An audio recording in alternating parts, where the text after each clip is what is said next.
So, hi everyone. I'm Neha Bhuchar, and welcome to Advantage with Atom 11. This is where we talk about all things Amazon. So, let me give you a little intro. I'm the co founder and CEO of Atom 11.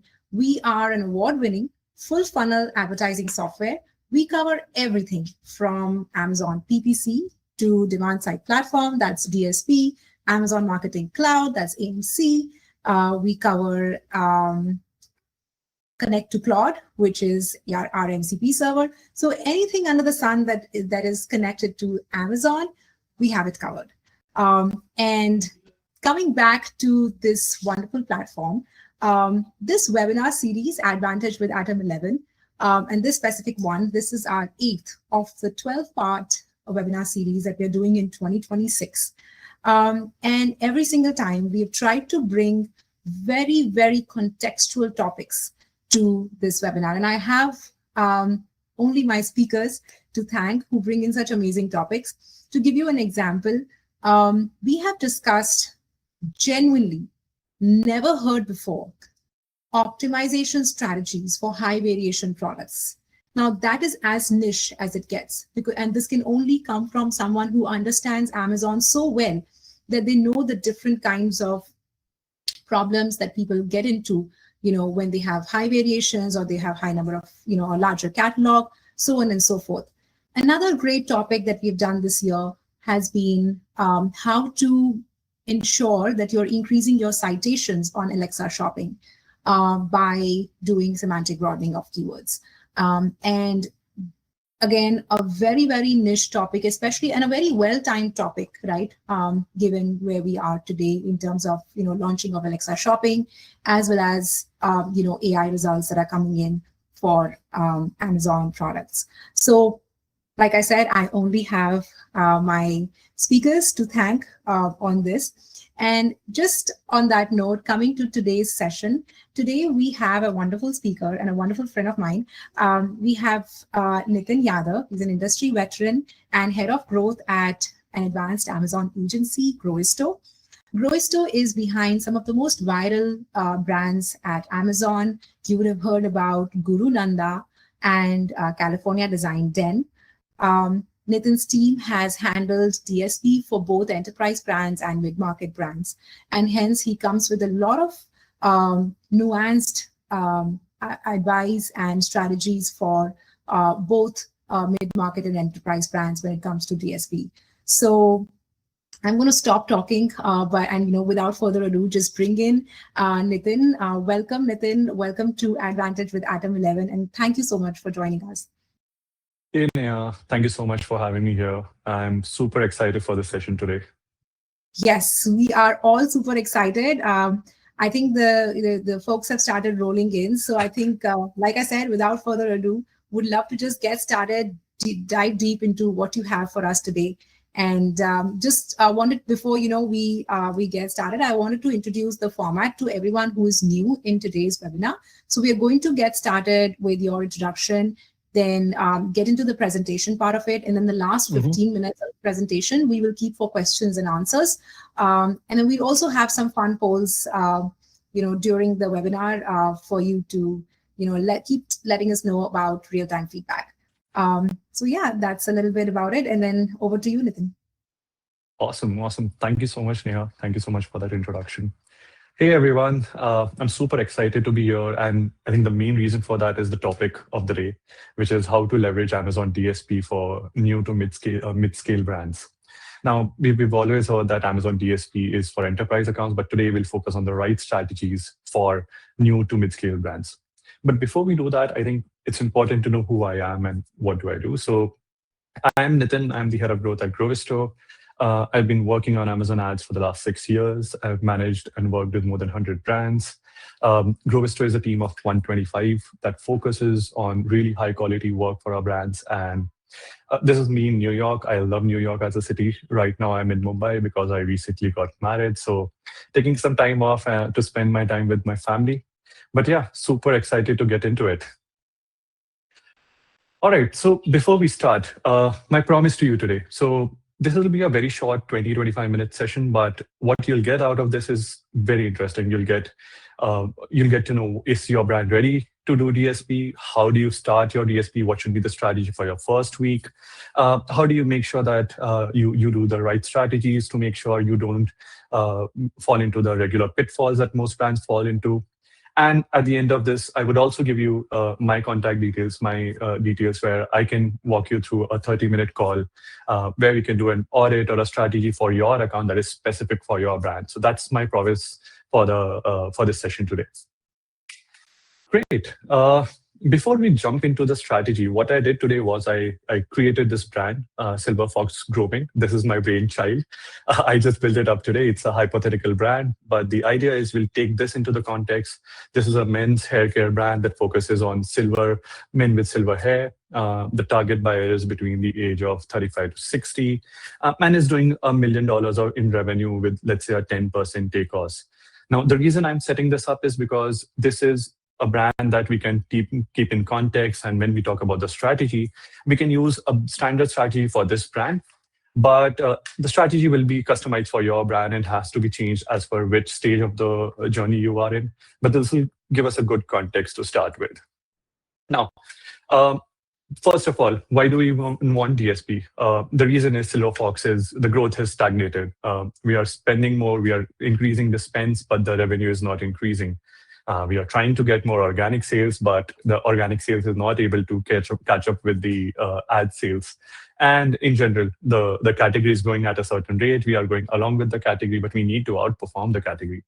So this is usually why most of brands feel that they have plateaued.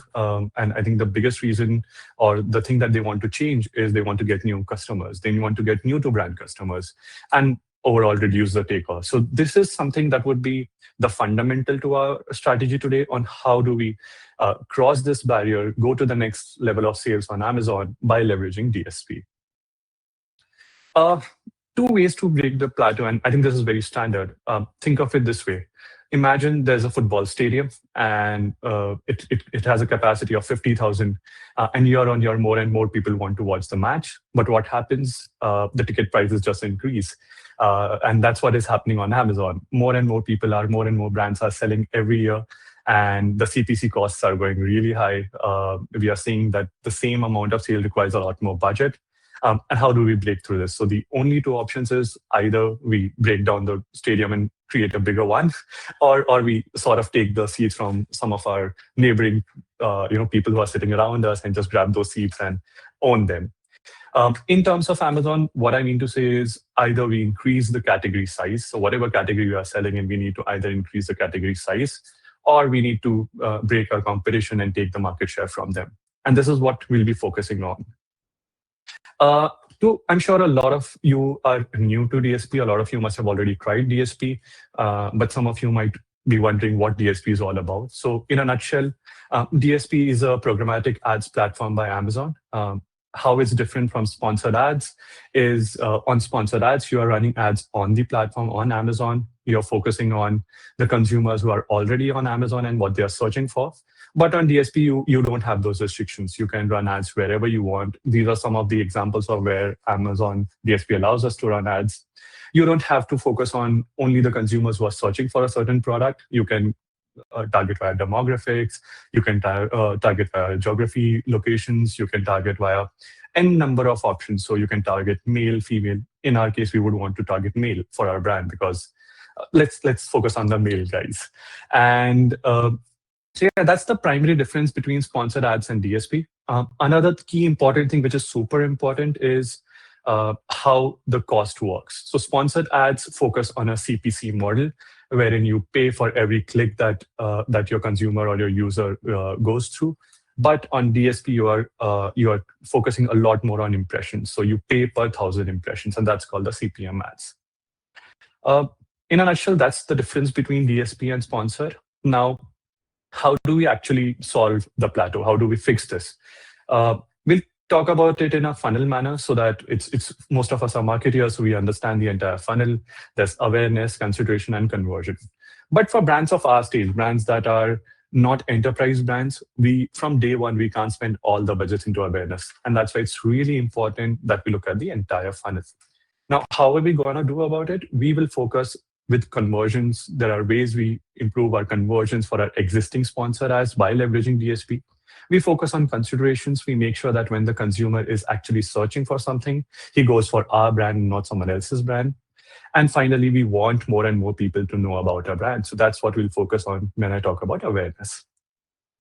So far, so good. Everyone's with me? I think I'll take that as a yes. Great. So before we start on the strategy, one of the few things that I hear the most is what people are scared about when we talk about DSP is that it's very expensive to get started. We'll waste our money. We won't get the right ROI. I don't even know if DSP works. Would I get conversions from DSP? And we'll break all these myths through our conversation today. So we'll go through all of this and I'll give you a confidence that DSP is right for you. If it is right for you, how do you go about it? So just to make sure all of us are on the same page, DSP is for all brands starting from mid-size, anyone who has been on Amazon for a few years and doing good. But how do we actually decide, is DSP the right platform for you? And should you invest in DSP? And these are, I would say, the 4 pillars to make that decision easy. First, how much are you spending on Amazon today? If you are a brand that is spending at least 30 to 40K per month on sponsored ads, that is a good time to start investing in DSP. That's a good signal, and you should now start thinking about DSP. Along with that, the second question is are your current sponsored ads optimized? Now, I'm sure a lot of you must be wondering, how do we know if they're optimized? I think the easiest way to figure that out is by competition benchmarking, or just understanding what the ROAS is in your category, what the take cost is in your category. In general, are you getting the right CVRs when you compare it to the category? And that is a good way to get a sense if your ads are optimized. If not, you can come to someone like Neha or me, and we can sort of give you an idea if how well you're optimized on the ads front. Third, and the most important thing, are the listings that you are focusing on from a DSP perspective, are they ready? What I mean by that is, imagine you show your ads to a lot of people. You show it on Amazon Prime and YouTube and whatnot, and you somehow bring them to the platform. But they see that your product only has 50 reviews or just has 3.5 stars, and they would never convert. And this is the biggest reason why we see that conversions are not good on DSP ads. We would want to leverage DSP for products that are already doing well on the platform, have good reviews, and it's taking care of all the basics. Your titles, your creatives, your A+ content is top notch. And those are the products that we want to focus on. And finally, the audience scale. What I mean by that is, so imagine, particularly if you run a CPM ad for, let's say, 10,000 people, it will barely give you any conversion. Barely few people would come onto the platform and then convert. So the pool of audience we need is much larger. Especially when I talk about the bottom of the funnel, the conversion aspect. We would want enough people who are actually on our, we have the data for today, so that we can retarget them, remarket them, and sort of build conversions from there. It's very similar to how Meta ads also work. You can't just spray ads to everyone on Meta. You need to be very particular about whom you're showing your ads to, what product you're showing. And once they come onto your Shopify site, the site needs to be well optimized to convert. And similar analogy also works here on Amazon. Moving on, I think, how do you plan for DSP? I think the biggest question. So we need to be very honest. We are not enterprise brands. An enterprise brand, a Coca-Cola or a PepsiCo of the world, they have infinite amount of money. What they can do is, from day one, they can put money on the awareness, conversion, and everywhere. So they can just pump in money to focus on the entire funnel and gain the market share. But we are not one of the enterprise brands. So we need to be very, very focused on the kind of strategy that we use. And that is why initially, most of our efforts should go into retargeting. What I mean by that, there are already a lot of your users or your product users who have been buying your products on Amazon. They're either buying, or they're viewing your product, or engaging with your brand. And that is the core data that we want to leverage on for conversions. We would want to retarget them. We would want to remarket to them. If you are in a category where the repeat orders a lot, we would want to focus on these consumers, make sure that we nudge them every time you would want them to repurchase. And that is the place where we would want to spend most of our energy as well as our budgets into. Then the second aspect is audience expansion. So in your category, are there competitors who are doing well?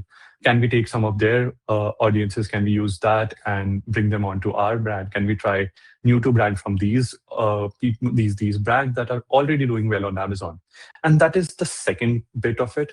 And finally, we want to focus on prospecting. So even though today you are getting good conversions, we want our brand to be recognized after 6 months, after a year, and constantly get more and more new to brand to our to buy our products.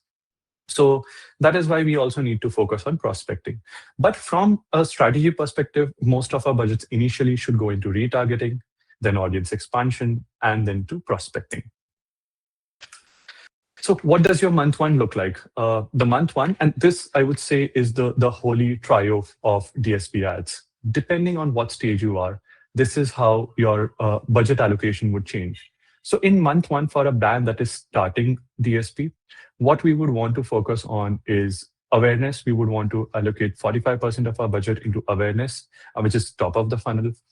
We would want to focus a big percentage, which is 25, into consideration. Now, we focused consideration less than awareness because we are just starting DSP. So we want to create the upper funnel first, then push them down the funnel. But we already have a lot of data from our sponsored ads, from our sponsored products, sponsored display ads, as well as our conversions on Amazon. So we'll give a good, healthy budget of 30% to conversion sort of DSP campaigns. Now, what do I mean by these conversion campaigns? I think in general, like I was talking about, these are some of the most basic campaigns or the most basic audiences that you could focus on. For example, again, coming back to our hair care product, there must be a lot of users who are adding our products to the cart but not purchasing. So we would focus on them. We'll let them, we'll target them, retarget them, and make sure that we are churning out that pool completely and getting sales from there. Similarly, multiple DPV not purchased. So if a consumer is coming onto your PDP and checking out your product 3 or 4 times but is not buying, that is a person who's in the consideration phase. They're ready to buy. They just need a small nudge.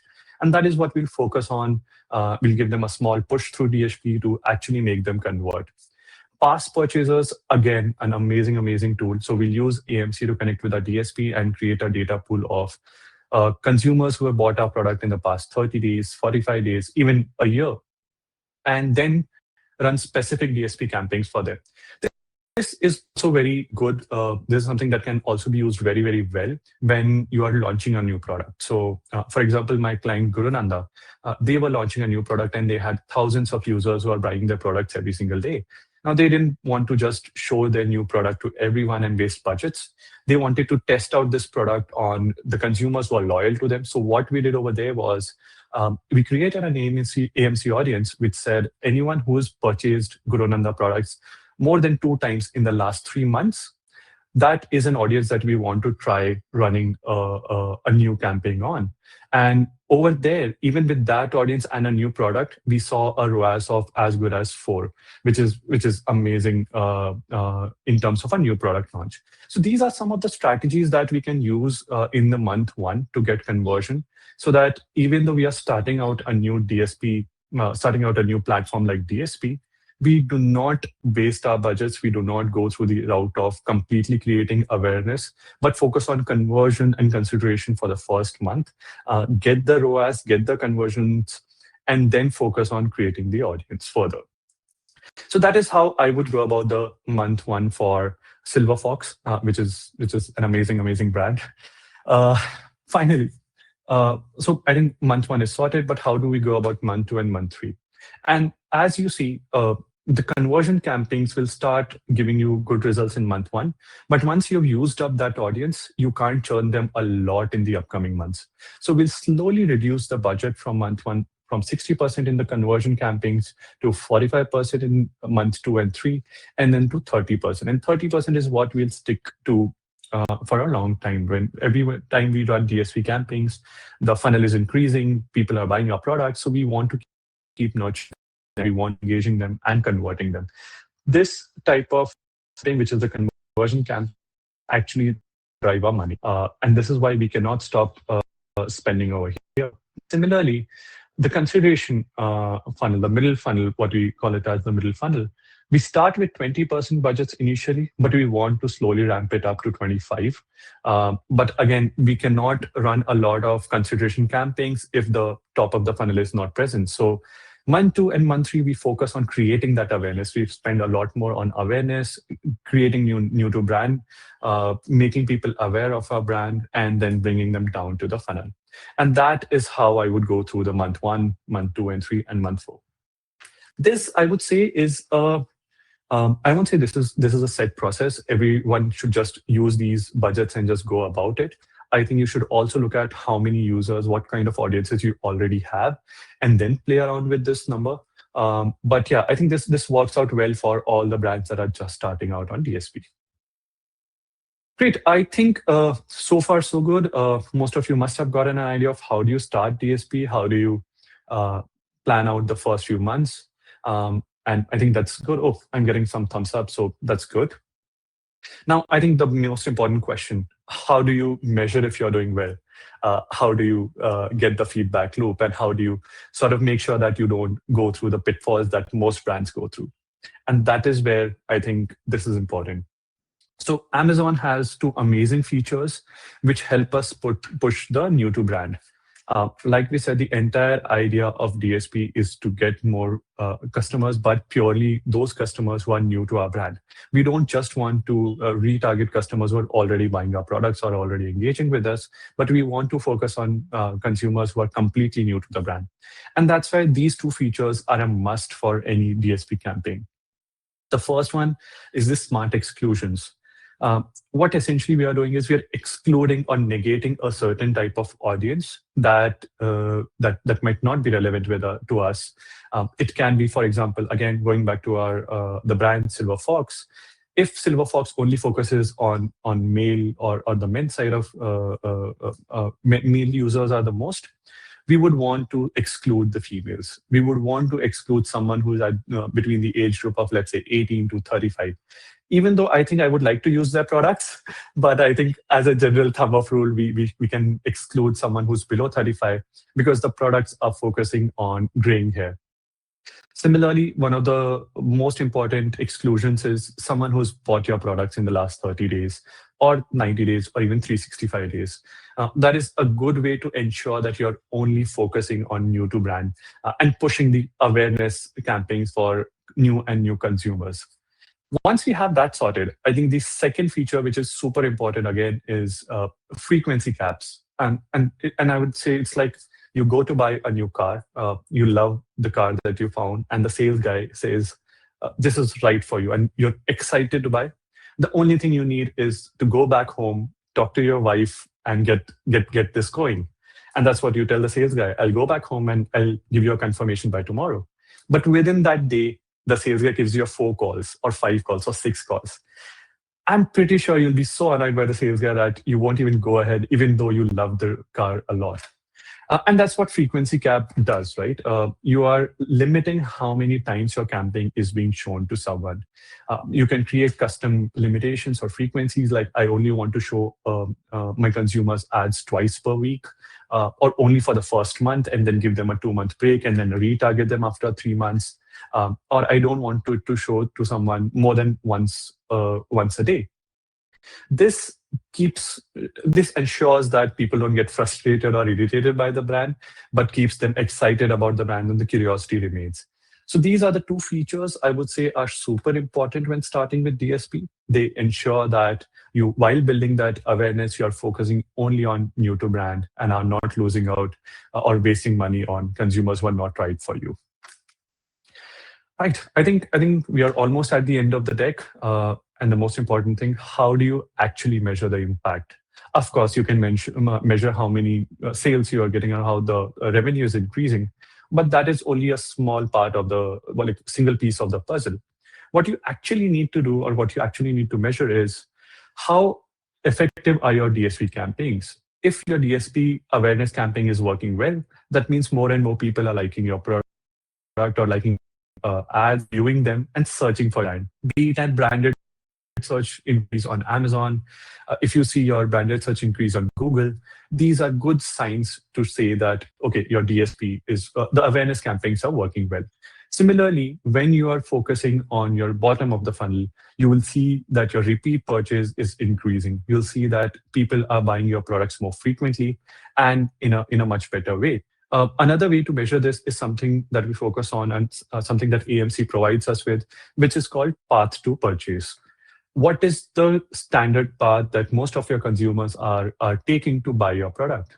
Do they like to see your DSP campaign 3 times and then do they make a purchase, or do they want to see it 7 times? What is the sales cycle like? So for example, for one of our brands, which is MSI laptops, the ticket size is so high that no one takes a decision in a day or a week. What they like to do is they like to consider the products, try out multiple products, multiple brands, and then make a decision if they really want to go ahead with it. So from the path to purchase, you'll get an understanding of how frequently should I show my ads to someone who's interested in my product, or how often should I show it, or for how long do I need to chase that consumer. Similarly, another story for MSI laptops. Another thing that is very important for high AOV or high ticket size products is creating a custom audience which works amazingly. For example, if on your previous Prime Day or your previous sale day, a lot of consumers came, viewed your products, but did not buy, they missed out on the sale. They want a deal so that they can make chase. So when you run a deal the time on Amazon, can you focus specific campaigns on it? The ways to increase conversions and some good ideas. There are a lot of different types of audiences that you can play with on using AMC, but these are just some ideas. Finally, I think you need to track how your traffic is, how sessions are increasing, how many people are viewing your product detail page, and how frequently are they viewing PDPs. And most importantly, and why we are doing this is to see new to brand increase. So you want to measure, track your new to brand very rigorously. So yeah, is how I would go about it for my brand, Silver Fox. Happy to have a chat on how you can use these strategies or you can use these ideas for your own brand. Happy to create custom ideas or custom strategies for you. And if you want to do that, you can reach out to me. I'm happy to connect over a call, walk you through these strategies, create a custom strategy for you, do an audit for you for DSP, or even sponsored ads. You can just use this QR or reach out to me over my email to set up a call or have a chat with me.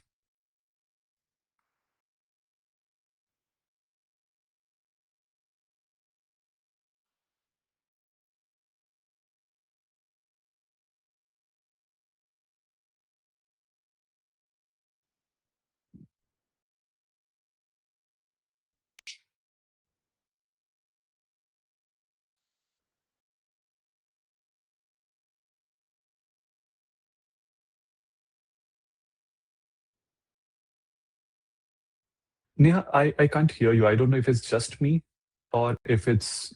Sorry about Guys, that. can you hear Neha? Yes, now I can. I thought it's me. It was classic, webinar mistake, classic, noob that I was. So thanks, Nitin, for pointing out. I think a very, very packed webinar in terms of what is DSP. And I think I loved the anchor that you had with PPC, right? Like you're targeting keywords on PPC, but you're targeting audiences on DSP. You are PPC is CPC, but DSP is CPM. So I think I just loved how you anchored everything to PPC to explain DSP. And I really like the strategy that you talked about here. Just to reiterate, right? When enterprise brands run their DSP campaigns, they put in, they put in money in terms of the funnel, right? They'll put a large amount of money on awareness campaigns, and then they'll put in, slightly less in terms of consideration, and then lesser for conversion. because what they're trying to do is reach out to larger and larger audiences. But Nitin's suggestion and his strategy for mid-sized brands is very apt to the real world. What he's trying to say is that for a mid-sized brand, it's important that you first gain confidence in DSP for the first 2 or 3 months. That confidence gaining will help you hold on to DSP because DSP will take time to actually start showing you results. So the first 3 months is your confidence building phase where you are spending more on consideration and conversion audiences, which gives you an ROI that you can digest better. And as soon as you're and while you're doing this, you have some kind of spend on awareness campaigns, the 10 or 20% that he called out, and then you are, slightly, you keep increasing that percentage over time. As soon as you start building your confidence, by that time, some of your awareness spend that has happened is already starting to show some results. And by this time, you can actually increase your spend on awareness campaigns. So I think it was a wonderful strategy, which was very apt to how mid-sized brands actually operate, looking at ROI for every single dollar that they're spending, whether it is PPC or DSP. And that confidence building time of 1 to 3 months actually gives you, enough momentum to keep going with DSP until it starts showing you results. And I think from what we have seen, then I think you would have seen a similar thing. About by 3 to 4 months, by end of that 3 to 4 month period, you start seeing impact on, either one of these, either branded searches or sales or, conversions, either one of these on, your client's account. So wonderful, Absolutely. wonderful. Absolutely, Neha. And I think one of the mistakes that a lot of new brands do when they're starting DSP is they just run DSP for a few weeks, a month, and then they stop because they don't see results. DSP will take time to build. You don't have to start with a huge budget. Even if you have $5,000, spread it across 3 or 4 months rather than going all in for just 1 month. I think it's a slowly building engine that builds slowly and gives you results over time. So don't spend the complete budget even in the first week of the month, or spread it across the entire month and try out DSP for at least 3-4 months. I'm 100% sure that you'll start seeing results. Absolutely. I do think that spreading your budget across a timeline, whether it is 5,000 or 10,000, whatever you're starting out with, but I think spreading it across actually helps in the confidence building stage. So yeah, absolutely. Perfect. Well, we are on time. We do have 15 minutes for questions. I would head over to the question and answer. And let me start with the first question. Thanks, Chris, for calling it out. Oh my God, I did have a lot of people telling me that I'm on mute. Thanks, guys. The first question is, can you tell me the basic structure and strategies for both consumables and non-consumable brand for DSP? Will structure be the same for both type of brands? For consumable brands, I want to increase LTV, and for non-consumables, I want to increase NTV. I think it's an excellent question. Nitin, you want to go first, and then I can take a stab at it. Oh, absolutely. I think first of all, Zubi, thank you so much. You've mentioned you love my voice. Thank you so much for that. But no, the strategy will be completely different. The strategy, even irrespective of what sort of category you are in, the goal for the two sort of brands are very different.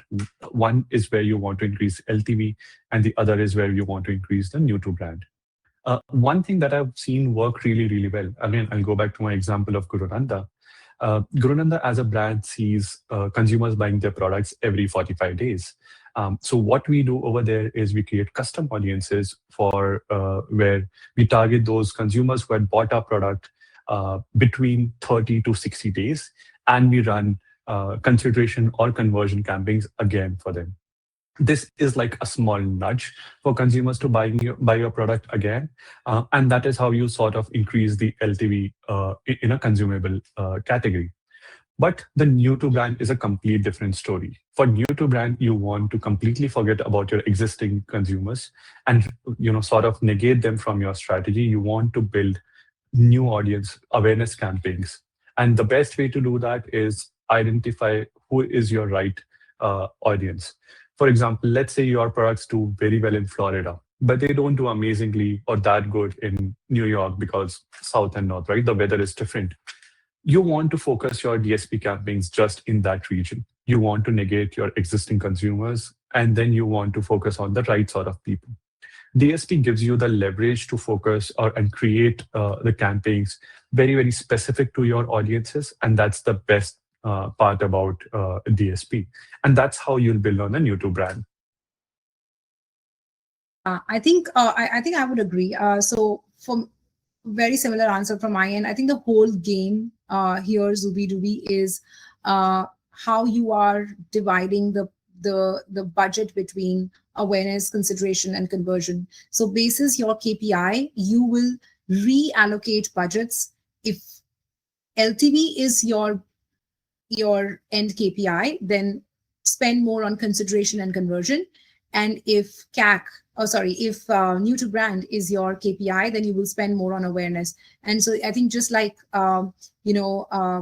Nitin said in his presentation, that the holy trinity of DSP is basically awareness, conversion, and consideration and conversion. And the whole game is how you are distributing your budgets in those three types of audiences, or those three funnels, which will define whether you're getting better conversions or you're get a better NTVs, or what is it that you are increasing. I hope that answers your question, Zubi.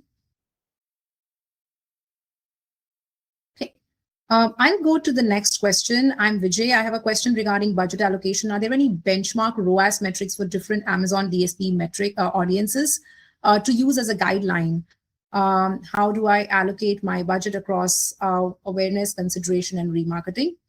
And what is a good starting point? Do you have any benchmark ROAS, Nitin, for awareness, consideration, and conversions? Absolutely. So I think the best part about DSP is when you run retargeting campaigns, especially add to cart or past purchase retargeting campaigns. There, the ROAS should be anywhere between 5 to 6. Of course, if you are in a category where the repeat rate is not as high, or the EOVs are really high, that can go to 3 or 4, but that should be comparable to your sponsored ads. Whereas your consideration would be slightly lesser, I would say anywhere between 1.5 to 3. But your awareness will be very low. The idea of awareness campaigns is not to get conversions, it's to get more and more people aware about your brand. It's like running an ad on TV, right? You see Coca-Cola running ads on TV, and they do it year on year. Even though Coca-Cola has a massive audience, I'm essentially drinking Diet Coke right now, but still they run ads. They don't run it for getting conversions. They want to run it to make sure every year all the new kids or everyone who's watching TV is aware of their brand and is excited about their brand. So for the awareness campaigns, the ROAS, I would say, would be anywhere between 0.5, I would say around 0.5. How do you allocate the budget across these buckets? Again, comes back to what is the stage of your brand and what do you want to achieve. Like I shared in the slide earlier, I think retargeting, if you have a lot of audience for retargeting, should have a good 20-30% of your budget. I would say consideration, I would say, again, 25-30%. But awareness can go as high as 50-60%, depending on how aggressively you want to build your YouTube brand. Yeah, I think I would agree. I would just add one point to this. The ROI that you're talking about, Vijay, it also depends on the average order value of your product. So we have seen conversions or ROI go up to like even 21x, in some cases where, the average order value of the product is really high. But I think on an average, I think Nitin's very right. I think, 0.5x for awareness, and it could probably go up to like 6x sometimes, 4 to 6x, for conversion. So and consideration will lie somewhere in between. But like I said, if the average order value reduces or increases, then the ROI may be higher or lower than that. So yeah. And again, Neha, just to add to that, if you are an enterprise account, if you're someone like Reebok that we are working with, the ROAS or the ROI would be at a very different level. People are already aware of your brand and they just want to convert. So I think there's no straight answer to this question. We can deep dive into what stage you are at. I'm happy to chat offline to figure out what would work for you and give you a right answer. But it completely varies, just like Neha said. I'll ask the next question. This is a very cool one. Is DSP NTB truly NTB, or is that metric inaccurate? I can take the first pass at it, and then you want to make it, Nitin. When you are connecting your DSP account to a seat, to a license of DSP, Greg, we do get to know, what is your merchant ID, and we get all the information about, your products, your advertising, so on and so forth. So new to brand as a metric, the meaning of new to brand is anyone who has not purchased your product in the last 12 months. Now, even if your DSP is not talking to your advertising account, NTB is pure NTB. If the customer has not purchased from your account in the last 12 months, they would not have purchased it from your ads, through your ads, and not have purchased it through organic. So NTB is pure. I don't think it can be questioned. Yes, what can be questioned on DSP, of course, is sometimes where, when people say that, there might be some kind of a double counting of, or overlapping of attribution. Having said that, NTB as a metric is pure. And I think that's the reason why, one of the reasons why when Nitin said that, what should you be looking at when you are measuring the success of DSP, NTB, branded searches, total sales. And I think these metrics are pure, Greg. So, there's no double counting that you can do on here. And I think these are the right ones to measure the right success of your DSP campaigns. But Nitin, you want to add something? No, I think you've summed it up well, Neha. NTB as a metric is it's well defined in Amazon's ecosystem, and this is not one of those I would say metrics where there's a possibility of a lot of halo effect or anything going wrong. So I would say NTB is quite accurate. Absolutely. Another question, and I think, Nitin, I'll give it to you if you want to get started. So is it easy to run DSP for any PPC specialist, or do they need to learn about DSP properly and then start? Yes, I think it totally depends on the kind of PPC ads that you've run in the past. If you have worked on display campaigns, be it on Meta or any other platform, it'll be easier for you. The only reason for that is there are too many levers to play around with. There are too many things. There are demographics, there are audiences, there is the kind of creative that you need for it to work.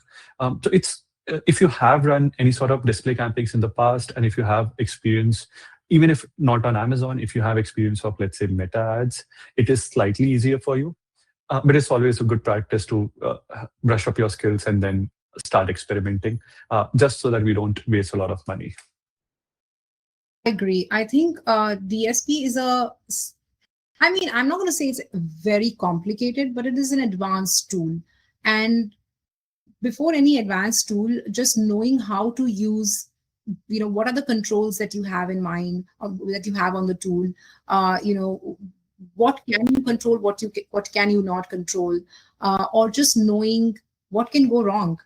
Just like in PPC that used to happen, in the early days, there is a possibility that, you could spend a lot of money. And so if you do not know how to budget control and make sure that you're only spending a certain amount in a certain day, then it might become difficult. But having said that, I think, Eunice, everything is learnable, right? Someone got a poster for me saying everything is figure outable. And I think it's just apt to say it here. Over time, I think once you make, let's say, 1 or 2 mistakes, you will know exactly what to do. And so just being brave enough to play around on smaller budgets with DSP is important before you can actually, start playing around with bigger budgets. My suggestion is start small. If there's one thing that you want to learn when you're starting small, then just learn budget control so that you can play around well on DSP. And if you feel that,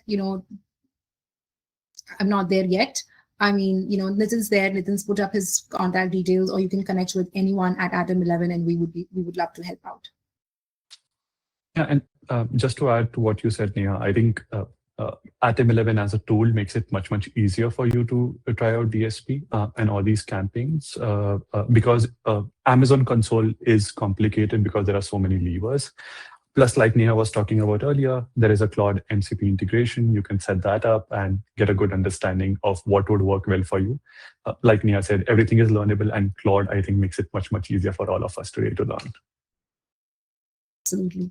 I do have a couple more questions. We are on time. So what I'm going to do is I will ask those questions, and if it's a very quick answer, then we'll do that. Otherwise, we will be getting back to you on your emails to answer those questions.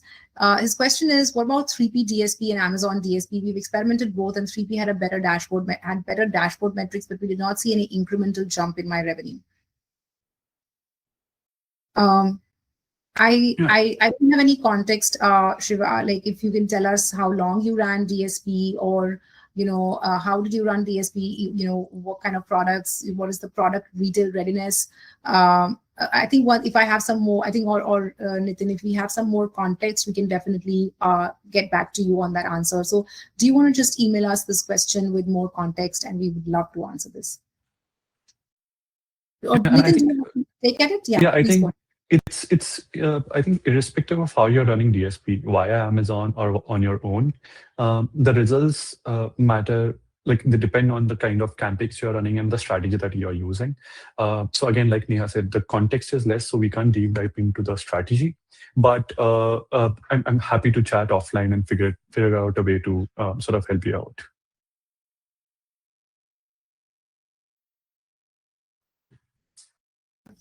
Okay, just going to see if there's any other questions. Do you find DSP more effective on 1P or 3P model, or does it not matter? I think it matters because your CPM rates are very different on a 3P versus 1P model. Having control of your DSP when you look at your CPM rates, that is the most important difference between 3P versus 1P, especially when I talk about DSP. Otherwise, the levers are same, the strategy remains the same, you run the strategy. Be careful about the CPM rate Amazon gives you. Neha, what do you think? So we've run it for both 3P and 1P. We haven't seen but you know what? I mean, if the true comparison will be if you can run it for the same brand and then see what is the CPM difference. We haven't seen very high difference, but I would love to confirm because you've mentioned it. So and I know Ari, I think I can get back to him on this once I do that evaluation. Awesome. Well, I think I hope that this session added value, and more importantly, more than value, just added confidence in your minds on how to start with DSP. And I think as someone just asked, right, is it easy for me to get started? And I think if there's just one thing that I can call out in this, as a parting comment on this webinar, is that it's not difficult, it's just advanced. So if you want to get started with DSP, there's a ton of content and a lot of workshops that are happening. We are going to be doing a workshop very soon in New York on DSP. Nitin's team does a lot of content on DSP. Look at that, and I think if there's only one thing that you want to learn before you start your own DSP campaigns, just understand budget control so that you can play around well. Once you've done that, then I think this playing around becomes very low risk and you will be able to learn faster. But at any time, if you feel that you need external help, then of course, Nitin is here and he has his contact details. He has shared his contact details. You can reach out to any one of us at Atom 11 and we would love to help out. So yeah, there's a ton of help available for you to get started. And with that, I would love to thank you, Nitin. This was very insightful. Thank you so much for just breaking down, what is different, when it comes to DSP for enterprise versus DSP for mid-size, and just giving a good framework. And I think I love frameworks, right? Because a framework is now you can just apply that framework to any use case that you have. So thanks for giving that framework. And I hope that everyone, learned quite a lot today. Please give us your feedback. You can write to us. I hope there's a poll here. Otherwise, you can just drop it in the Q&A section. But thank you so much, and until next time, we're going to be seeing you again. Thanks, Nitin. Thank you so much, Neha, for having me. See you guys. See you.